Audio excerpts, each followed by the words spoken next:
जय हिंद देशवासियों, आप सभी लोगों का पैक्स लर्निंग प्लेटफॉर्म में हार्दिक स्वागत और हार्दिक अभिनंदन करता हूं।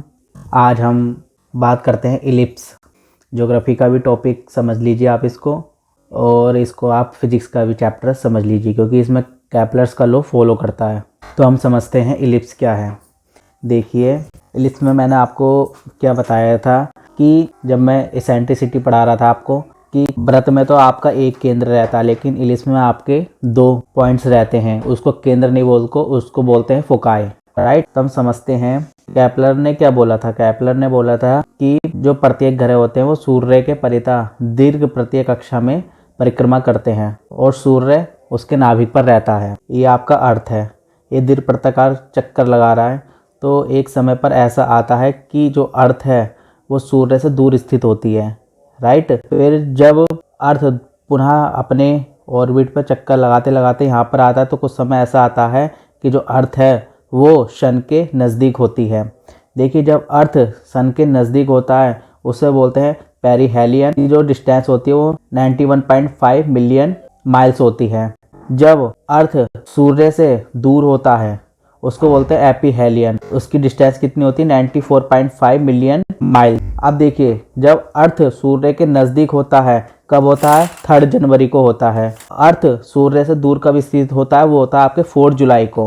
अब आपके माइंड में ये क्वेश्चन आ रहा होगा कि जब अर्थ सूर्य के नज़दीक स्थित है तब तो गर्मी ज़्यादा होनी चाहिए, फिर हमको 3 जनवरी को हमको ठंडी क्यों लगती है? जब अर्थ सूर्य से दूर स्थित है तब तो हमको ठंड महसूस होनी चाहिए, फिर हमको गर्मी क्यों महसूस होती है? ये आपस में एक दूसरे के विपरीत क्यों हैं, वो भी मैं आपको बताता हूँ।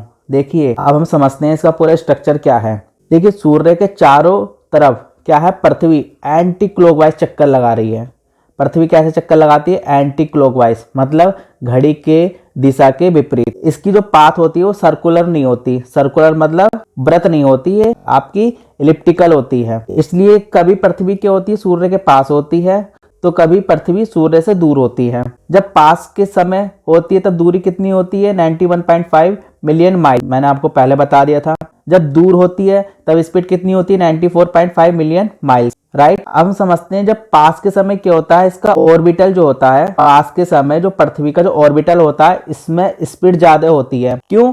क्योंकि सूर्य का ग्रेविटेशनल जो फोर्स होता है वो काफी ज्यादा लगता है, इस वजह से। जब आप देखते होंगे इस समय पे क्या होता है, जो फरवरी का महीना होता है वो कम होता है। अब फरवरी चल रही है हमारी, 3 जनवरी को सूर्य पृथ्वी से क्या था? पास, या फिर कह सकते हैं हमारा जो पृथ्वी था सूर्य के पास था 3 जनवरी को। अब फरवरी चल रही है, इसका टाइम पीरियड देखना, महीना कम होता है, ठीक। वो इसी कारण बस होता है। अब देखते हैं दूसरी, जब पास के समय जब क्या होती है, हमारी पृथ्वी का जो उत्तरी गोलार्ध होता है इस समय ऐसे रोटेशन में रहती है। मान लीजिए कि ये हमारा उत्तरी गोलार्ध, ये हमारा दक्षिणी गोलार्ध। अब आप खुद बताइए या ये कहाँ पर पड़ रही है? तो आप कहोगे जो सन की किरणें पड़ रही है वो डायरेक्ट दक्षिणी गोलार्ध पर पड़ रही है, क्योंकि इस जब पास में होता है पृथ्वी सूर्य के, तब जो हमारा उत्तरी गोलार्ध होता है वो सूर्य के किरणें के विपरीत होता है, मतलब अपोजिट होता है। तब आप देखें ना कि हमारा जो भारत है वो कहाँ पर है? नॉर्थ हेमिस्फीयर में है। इस वजह से हमको गर्मी नहीं पहुंच पाती, इस वजह से ठंडा रहता है मौसम। अब आप सोचोगे कि साउथ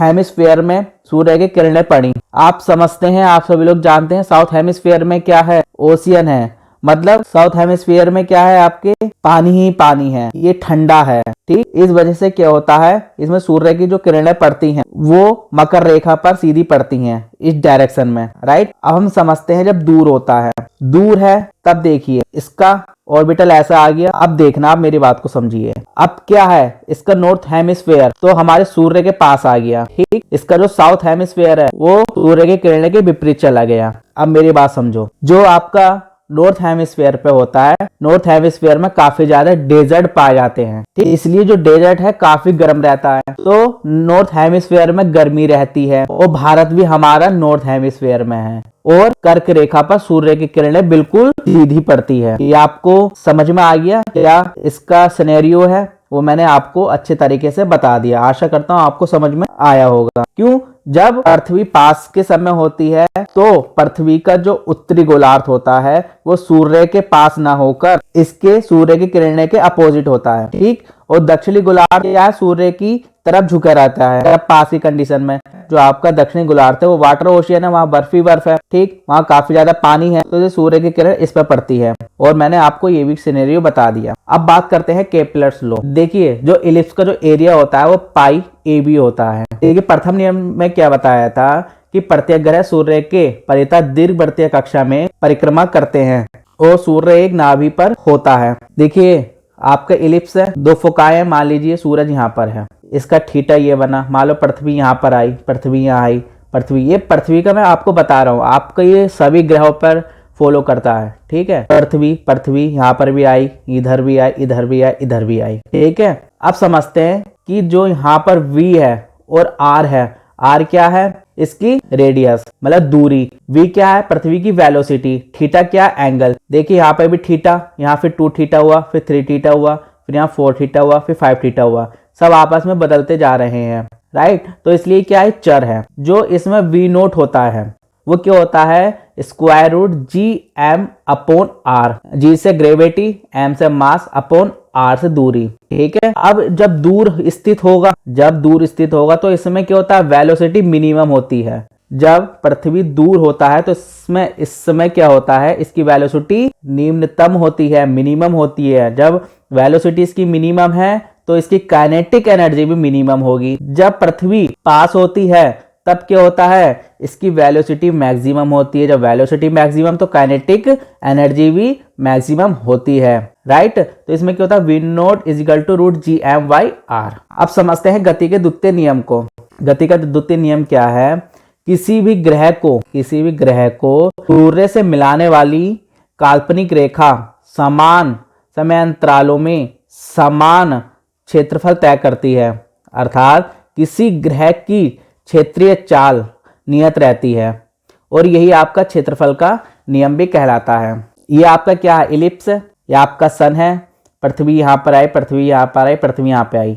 देखिए जो भी गुरुत्वाकर्षण होता है उसके केंद्र पर होता है, सूर्य से ही हमको ग्रेविटी मिलती है। इसका चाहे पृथ्वी यहाँ पर हो, चाहे पृथ्वी यहाँ हो, पृथ्वी कोई सा भी ग्रह हो, इसकी ग्रेविटी इसके केंद्र पर रहेगी, अर्थात सूर्य के पास रहेगी। जब सूर्य के पास रहती है तब क्या होता है, इसका टॉर्क TG, मतलब टॉर्क ऑफ ग्रेविटी क्या होती है, 0 होती है।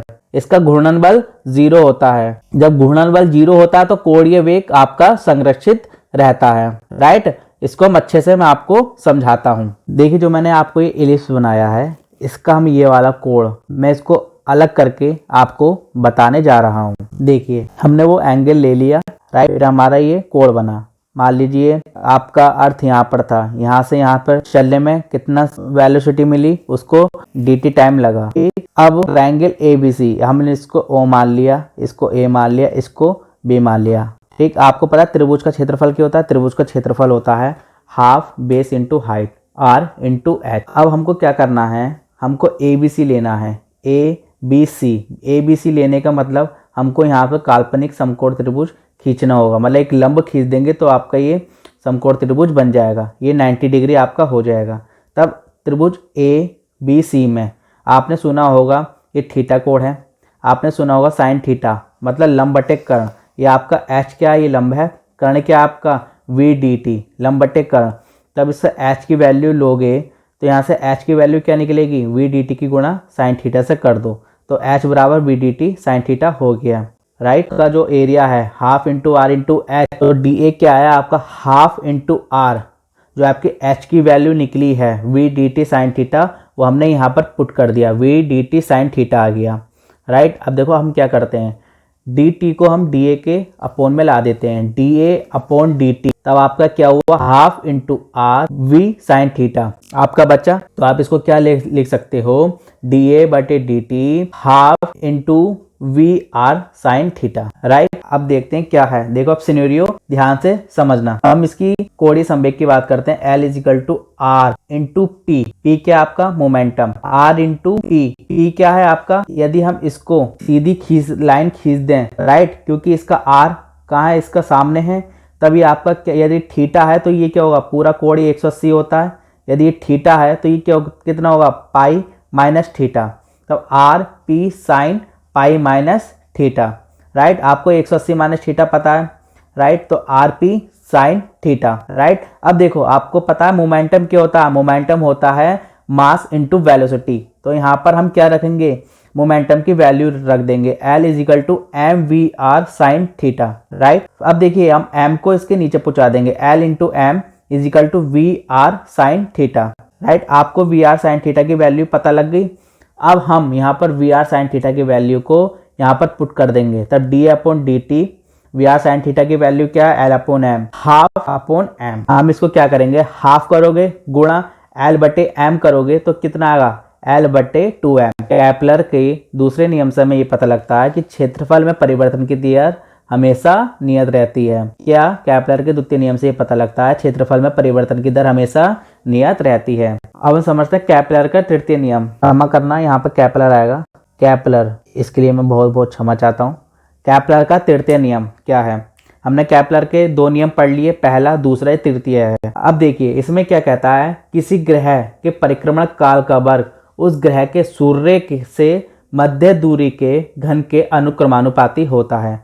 ये आपका तृतीय नियम है। ये आपका इलिप्स है, राइट। ये आपका A B C D जो अर्थ है आपका परिक्रमण कर रहा है, ये सूर्य है। अब मेरी एक बात बताइए, मैं आपसे पूछूं, इसका एरिया A B C का जो एरिया है A C D के बराबर होता है। मैंने क्या बताया आपको, आपका A B C का जो एरिया होता है वो आपके C D A के बराबर होता है। ये आपका एरिया है।